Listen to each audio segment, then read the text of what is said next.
Hello friends, welcome to export import learning channel. और आज के सेशन में हम समझेंगे एक जॉब प्रोफाइल जो जिसमें कुछ की रिस्पॉन्सिबिलिटी है, वो हम स्टेप बाय स्टेप समझेंगे। ठीक है, तो एक ईमेल आया था जिसमें एक अर्जेंट हायरिंग के लिए सीनियर एग्जीक्यूटिव के लिए एक पोजीशन थी। ठीक है, ट्रेड डॉक्यूमेंटेशन बेस्ड इन लॉगोस। ओके, तो एक्सपीरियंस इनको चाहिए था, वो 6 to 12 ईयर का चाहिए था। ओके, और उसके अलावा इनका एनुअल सैलरी पैकेज था, वो है 12 to 14 लाख इन INR। ठीक है, जॉब लोकेशन है निगारिया।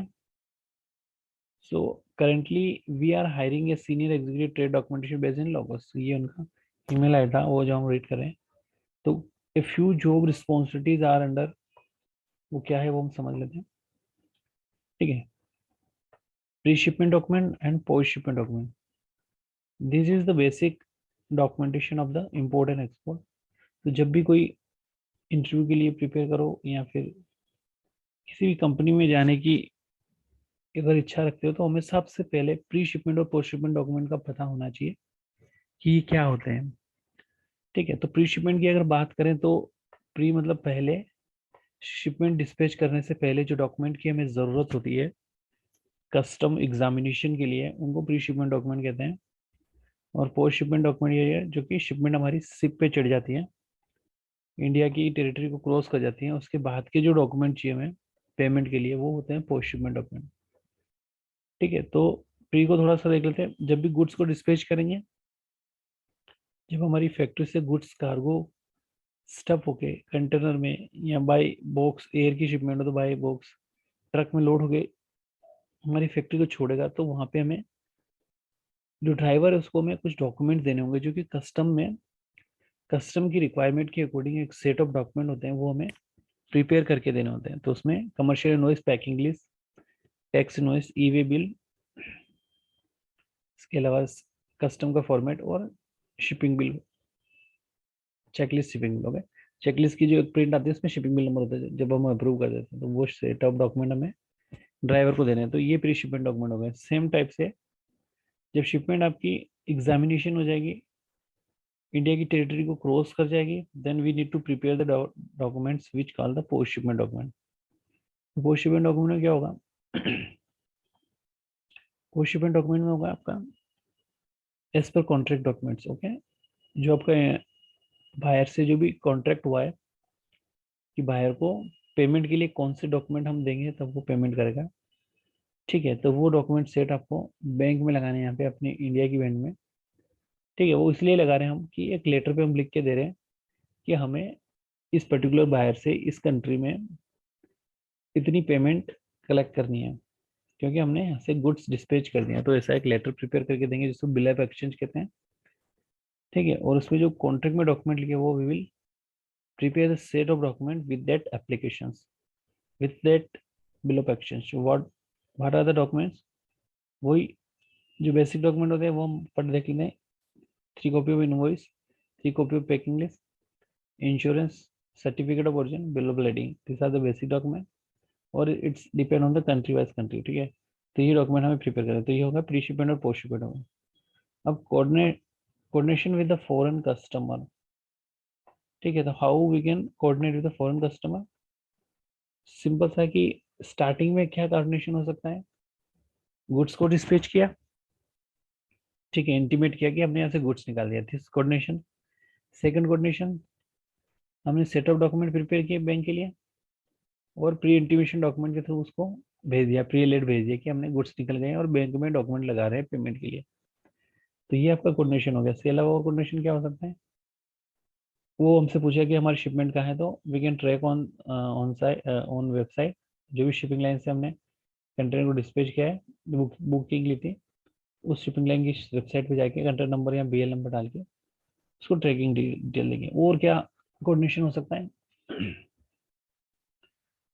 डॉक्यूमेंटेशन का कोऑर्डिनेशन हो सकता है, जैसे उनको इंपोर्ट के लिए डॉक्यूमेंट वहाँ पे चाहिए, तो वो डॉक्यूमेंट हम एल डॉक्यूमेंट हम भेज ही देते हैं। इसके अलावा जो कोऑर्डिनेशन होगा, न्यू शिपमेंट के लिए आप वहाँ से जो हमारे पास परचेज ऑर्डर आएगा उसको चेक करेंगे, उसके रेट और इनको हम पेमेंट टर्म्स नेगोशिएट करेंगे।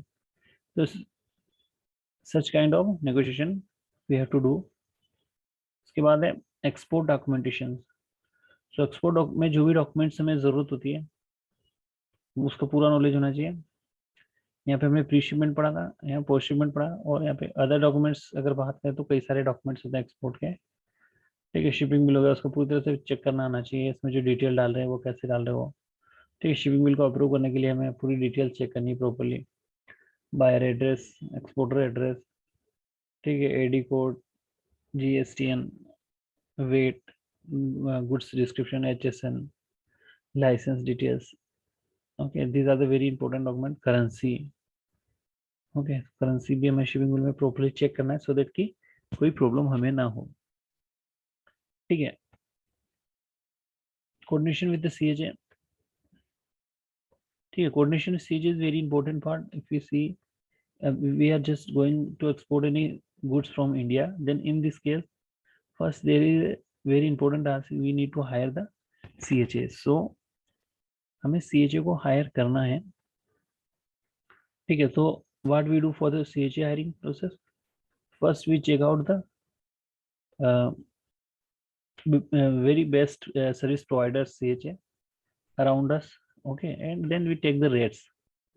Okay, so we take rate from the all CHA which work on respective a particular port where we want to need the custom clearance. Okay, so जहाँ पे हम custom clearance चाहते हैं उसके around में जो भी CHA है उनसे हम रेट लेंगे, और जो भी हमें बेस्ट रेट देगा उसको हम ऑर्डर प्लेस कर देंगे कि आप ये शिपमेंट कर दो। यहाँ पे कोऑर्डिनेशन CHA का जो बात है वो जब भी गुड्स को डिस्पैच करेंगे CHA को इंटीमेट करेंगे कि हाँ हमारी गाड़ी में, हमारी फैक्ट्री में ट्रक लगा दीजिए, ये कोऑर्डिनेशन हो गया। ठीक है, चेकलिस्ट अप्रूवल हो गया, डॉक्यूमेंटेशन का हो गया, और फ्यूचर में कोई प्रॉब्लम आती है जैसे कस्टमर रिलेटेड तो उसके लिए coordination. Scrutinise the letter of credit as per term. ठीक है, तो यहाँ पे क्या हम गुड्स को एक्सपोर्ट कर रहे हैं, so we need to check out that how is our buyer. ठीक है, हमारा बायर कैसा है, किस टाइप का है, उसकी क्रेडिट क्या है, ठीक है, उसकी सॉल्वेंसी क्या है। सो फॉर दैट अगर ऐसा है तो हम उसके लिए लेटर ऑफ क्रेडिट खुलवा लेंगे, क्योंकि अगर हमें भरोसा नहीं है तो हम लेटर ऑफ क्रेडिट खुलवा लेंगे, और लेटर ऑफ क्रेडिट जब खुल जाएगा तो उसके बाद हम क्या करेंगे, उसको स्क्रूटनाइज करेंगे। ठीक है, जब भी ऐसी शिपमेंट का गुड्स इम्पोर्ट एक्सपोर्ट करते हैं तो इंटरनेशनल लेवल पे हमें लेटर ऑफ क्रेडिट खुलवाना होता है, इन केस जब हमारा बायर हम बाहर से पूरी तरह से अवेयर नहीं हो, ठीक है, अननोन हो, then in that case we have to inform him that कि आप अपनी बैंक में एक लेटर ऑफ क्रेडिट खुलवा दीजिए। ओके, देन जब लेटर ऑफ क्रेडिट खुल जाता है तो हमें उस लेटर ऑफ क्रेडिट को चेक करना होता है कि जो भी टर्म्स हम चाहते हैं वो वैसे आ रही कि नहीं आ रही है। ठीक है, तो इसके लिए क्या करना होता है, जो भी हमें प्योर परचेज ऑर्डर हमने दिया था उस परचेज ऑर्डर के रिस्पेक्ट में हम चीज़ों को देखेंगे। ठीक है, इनिशियली हमारी डील स्टार्ट हुई, ठीक है, इनको टर्म्स पेमेंट टर्म नेगोशिएट हुआ, उसके बाद में हम उसकी जो टर्म्स है, डॉक्यूमेंट है, क्या गुड्स एक्सपोर्ट करने हैं, वो सारी चीज़ें देख के गुड्स को एक्सपोर्ट करेंगे।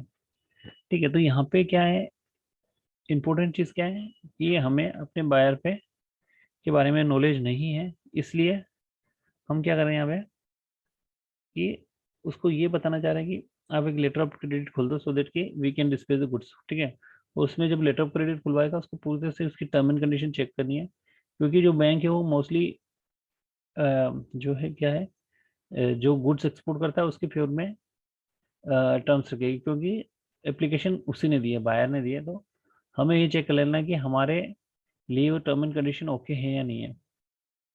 ठीक है, तो इसके लिए क्या करना है, हमें चेक लेटर ऑफ क्रेडिट को प्रॉपरली चेक करना है। ठीक है, तो जो भी टर्म्स होते हैं लेटर ऑफ क्रेडिट कैसे चेक करते हैं वो हमने एक वीडियो अलग से बना रखा है, तो you can see that video, go to the playlist and watch. Okay, so आज के सेशन में जो हमने समझा, इस सेशन का इम्पोर्टेंस ये था कि हम एक कंपनी की उसमें एक सीनियर एग्जीक्यूटिव की पोस्ट थी, उसके लिए क्या क्या रिक्वायरमेंट है, उसकी वर्किंग प्रोसीजर क्या है, वो सेशन के थ्रू समझे। सो गाइज, आज के सेशन में इतना ही। Thank you for watching the session, have a nice day.